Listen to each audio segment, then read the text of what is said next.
12 अप्रैल 2018 नई दिल्ली के करोल बाग की एक निजी बैंक शाखा में सुबह का सामान्य कामकाज चल रहा था।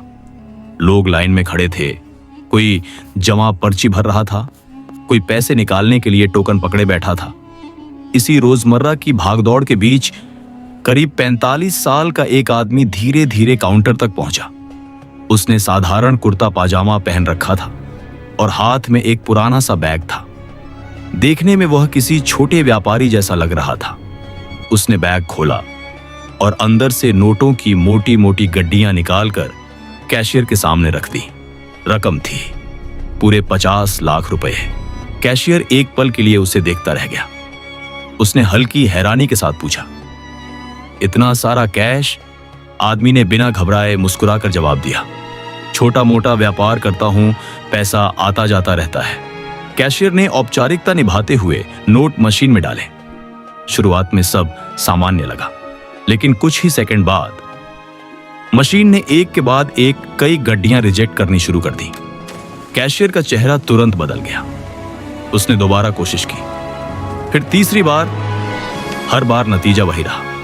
अब मामला साफ था, नोटों में कुछ गड़बड़ थी।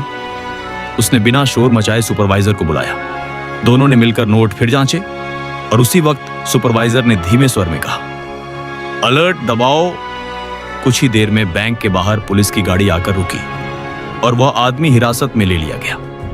उसे अब तक समझ आ चुका था कि इस बार उसकी चाल चल नहीं पाई। 3 दिन बाद 15 अप्रैल 2018 लोधी रोड स्थित रॉ मुख्यालय में इस मामले पर गंभीर चर्चा चल रही थी। एक केबिन के अंदर टेबल पर वही नकली नोट रखे थे जिन्हें बैंक ने पकड़ा था। वरिष्ठ अधिकारी राजीव माथुर उन नोटों को गौर से देख रहे थे। उनके सामने वित्तीय इंटेलिजेंस विशेषज्ञ अभिजीत राव खड़े थे। अभिजीत ने एक नोट उठाया, उसे रोशनी में घुमाया और कहा, देखने में यह लगभग असली जैसा है। वाटरमार्क, सिक्योरिटी थ्रेड, प्रिंट की धार, सब कुछ इतनी सफाई से तैयार किया गया है कि पहली नजर में कोई भी धोखा खा जाए।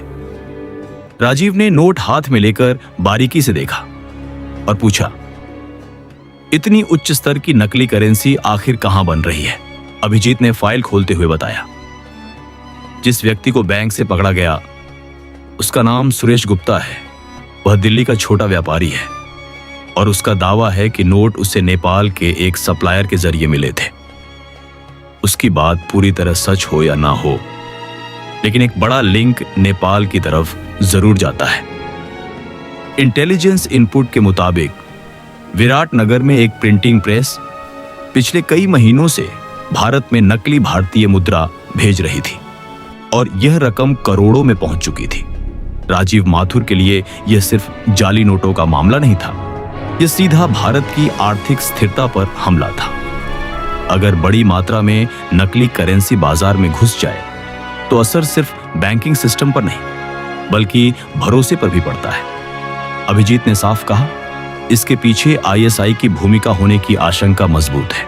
मकसद भारतीय बाजार में इतनी नकली करेंसी डालना कि लेन देन व्यवस्था पर दबाव बढ़े, सुरक्षा तंत्र की कमजोरी उजागर हो और अर्थव्यवस्था पर अविश्वास पैदा हो। खुला सैन्य हमला एक बात है, लेकिन ऐसी आर्थिक तोड़फोड़ कहीं ज्यादा खतरनाक होती है क्योंकि इसका असर चुपचाप फैलता है।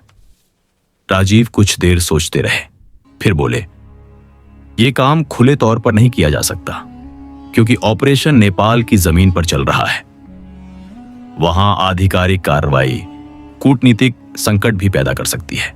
इसलिए जरूरत है ऐसे आदमी की जो सीमा के उस पार जाकर बिना शोर किए सच बाहर ला सके। अभिजीत ने उसी वक्त एक नाम सामने रखा, विक्रम जंगशाह। नेपाली मूल का भारतीय नागरिक, अंडरकवर काम में माहिर और इस वक्त काठमांडू में एक बिजनेसमैन की पहचान के साथ सक्रिय। आदेश तुरंत दिया गया। मिशन शुरू होना था। 20 अप्रैल 2018 काठमांडू के एक शांत रेस्टोरेंट में अभिजीत और विक्रम की मुलाकात हुई। बाहर से यह एक आम बातचीत लग रही थी, लेकिन अंदर एक बड़ा ऑपरेशन आकार ले रहा था।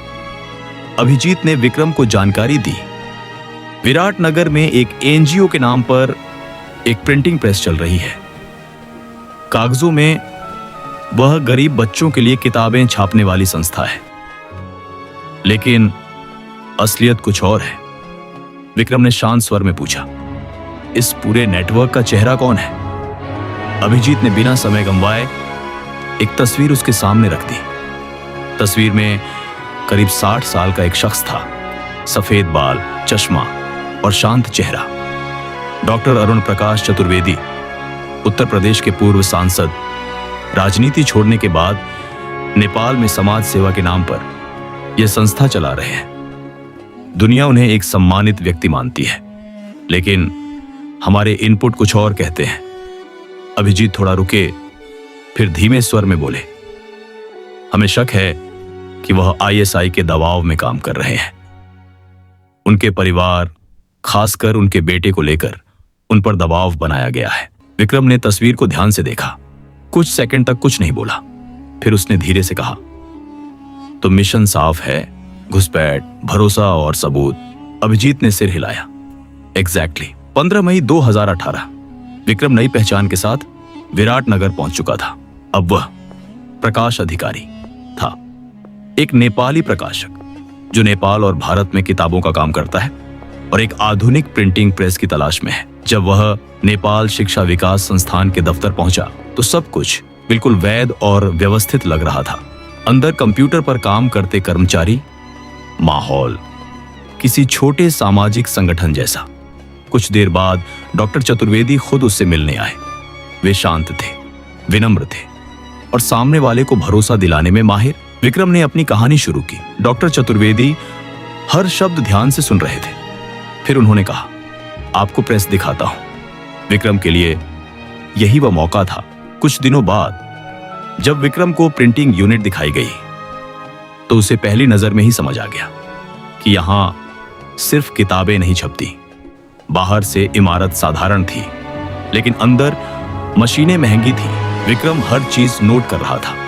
तभी उसकी नजर एक कोने में रखे कुछ डिब्बों पर पड़ी, जिन पर लिखा था शैक्षणिक सामग्री। एक डिब्बा थोड़ा खुला था और अंदर से हरे रंग की नोट जैसी गड्डियां झलक रही थी। विक्रम का दिल एक पल के लिए रुका, लेकिन चेहरा पूरी तरह सामान्य रहा। वह मुस्कुराया और प्रेस की तारीफ करता रहा। तभी डॉक्टर चतुर्वेदी ने एक शर्त रखी, हर लेन देन सिर्फ कैश में होगा, ना चेक, ना बैंक ट्रांसफर। अब शक लगभग यकीन में बदल चुका था। जून का पहला हफ्ता विक्रम ने अपना जाल और मजबूत कर लिया। उसने दावा किया, उत्तर प्रदेश के स्कूलों के लिए बड़ा ऑन ऑर्डर है और छपाई यहीं करवानी है।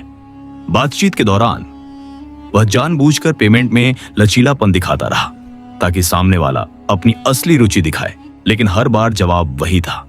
कैश अब साफ था, यह सिर्फ किताबों का काम नहीं था।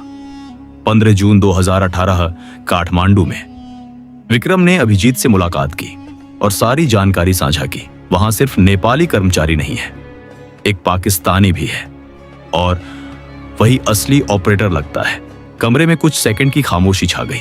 फिर अभिजीत ने कहा, तो अगला कदम साफ है, अंदर घुसकर सबूत लाना होगा और यही सबसे खतरनाक हिस्सा होगा। 25 जून 2018 को विक्रम फिर प्रेस पहुंचा। इस बार वह सिर्फ ग्राहक नहीं, संभावित साझेदार की तरह व्यवहार कर रहा था।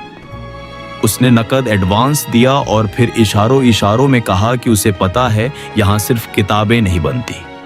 पहले तो डॉक्टर चतुर्वेदी चौंके, लेकिन जब विक्रम ने खुद को भारत में नकली नोट खपाने वाला संभावित संपर्क बताना शुरू किया तो उनके हाव भाव बदल गए।